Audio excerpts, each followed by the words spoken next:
নিশ্চয়কৈ আপোনালোকৰ কাৰণে এই ভিডিঅ'টো খুবেই গুৰুত্বপূৰ্ণ।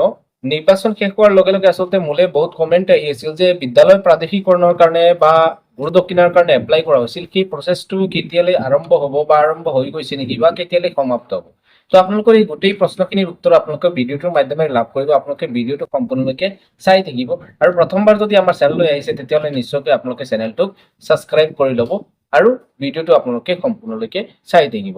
তো সৰ্বপ্ৰথমে মই আপোনালোকক কওঁ, এই যিটো প্ৰাদেশিকৰণ আৰু গুৰু দক্ষিণাৰ প্ৰচেছ, সেই প্ৰচেছটো আচলতে নিৰ্বাচনৰ পূৰ্বেও আৰম্ভ হৈ গৈছিল। আমাৰ দুই এজন ছাৰ বাইদেউক আচলতে বিঅ' অফিচলৈ মতাও হৈছিল।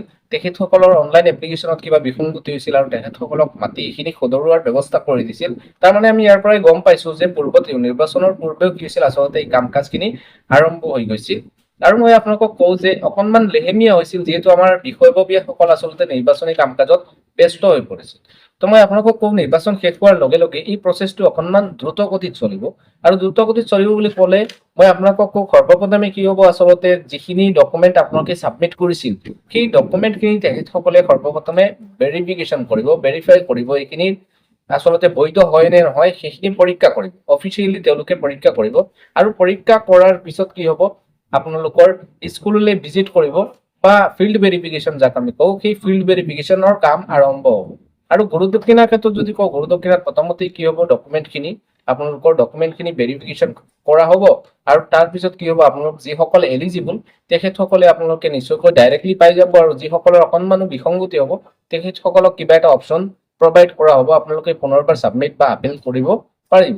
আৰু বিদ্যালয় ভেৰিফিকেশ্যন কি হ'ব, বিদ্যালয়খিনি তেখেতসকলে আহিব, ভেৰিফিকেশ্যন কৰিব, গোটেই বস্তুখিনি চালি জাৰি চাব আৰু তাৰপিছত কি হ'ব, এটা লিষ্ট ৰেডি হ'ব আৰু সেই লিষ্টটো পাব্লিছ কৰা হ'ব।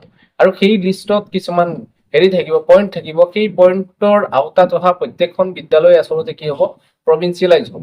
আৰু আপুনি যদি তেতিয়া দেখে যে আপোনাৰ এই ক্ৰাইটেৰিয়াখিনি ফুলফিল হোৱাৰ পিছতো আপোনাৰ বিদ্যালয়খনৰ নামটো অহা নাই, তেতিয়াহ'লে নিশ্চয়কৈ চৰকাৰে আপোনালোকক এটা অপশ্যন দিব যে আপুনিও কি কৰিব পাৰিব, বিদ্যালয় প্ৰাদেশিকৰণৰ কাৰণে আপোনালোকে আপিল কৰিব পাৰিব যে মই গোটেই ক্ৰাইটেৰিয়াখিনি কমপ্লিট কৰিছোঁ বা পৰিপূৰ্ণ কৰিছোঁ, তথাপিও মোৰ বিদ্যালয়খনৰ নাম অহা নাই।